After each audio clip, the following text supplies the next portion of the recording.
like I said before, we're going to show you how to create pages within Google Docs. I'm only going to show you how to create one page, but the order is much the same for any page you're going to create.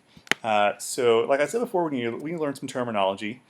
This is what we call the landing page. This is the first page anyone who visits your portfolio is going to see. You can put pictures on here. You can put a little introduction. You can say hello. You can do anything. So what I'm going to do is just sort of show you how to use the edit button first to write a little hello message. So go ahead and click the pencil, the edit button.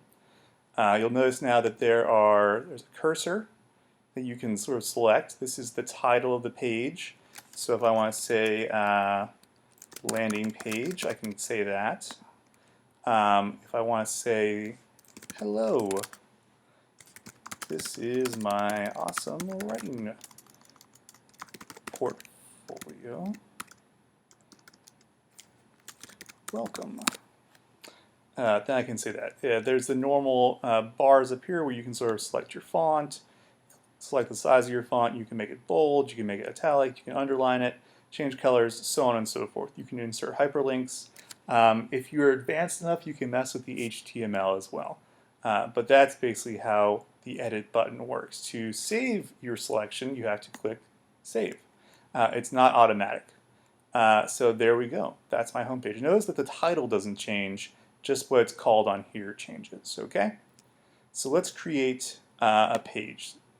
I am making this for 9th grade, so we're going to call this 9th grade. And you may be wondering why I'm calling it this. The idea being is that you're going to keep this for the next 4 years, and you're going to create artifacts you're going to put in here.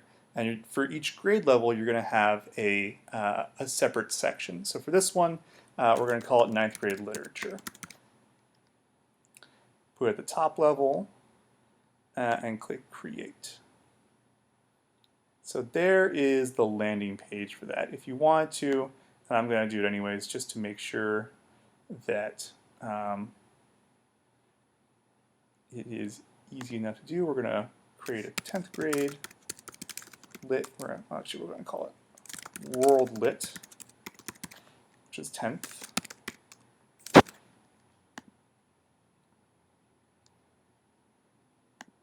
See how I'm clicking save after each page I've created? You can add text here if you want, but you don't have to. This is just sort of to collect all the pages. So I don't recommend putting text here. American Lit, which is 11th.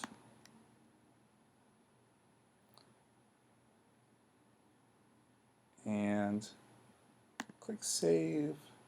And one more. We're going to create British literature. Create. Now, and save.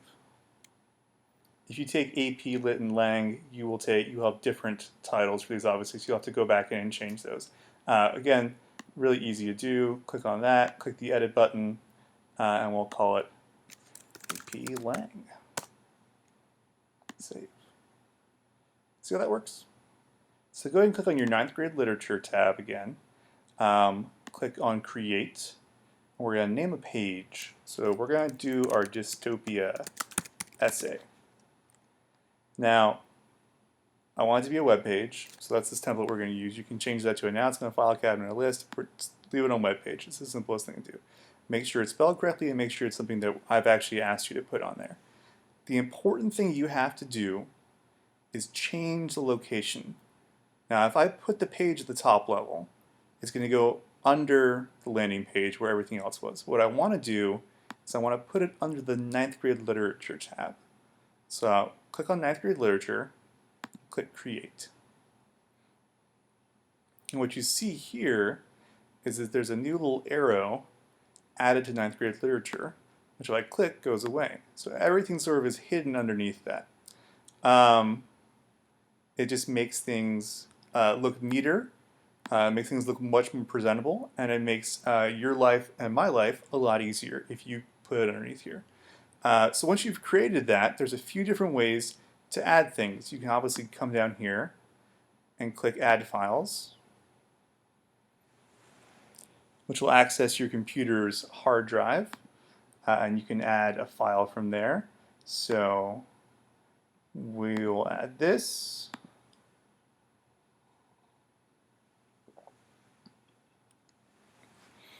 There you go. If I need to download, I can. If I don't want it, I can click the X, and it goes away. You can insert a file. So click Insert at the top here, and then you can insert it from Drive if you use Drive. And we'll talk about Drive in a separate video because it's just so handy to use. But you can insert from Drive for here. So if I want to use our oral defense rubric, yep, that's all good. The height is good. Click Save. Now, you may be saying, oh no, I inserted it, but no one can see it. Make sure you click Save, and then it will come up. Occasionally, you'll have to go in and change the sharing settings for this, but I can show you how to do that separately if that's an issue. Let's talk about if you accidentally put a page in the wrong level. So another thing you're going to do is you're going to write a sonnet for me. So a sonnet page, we'll call it that.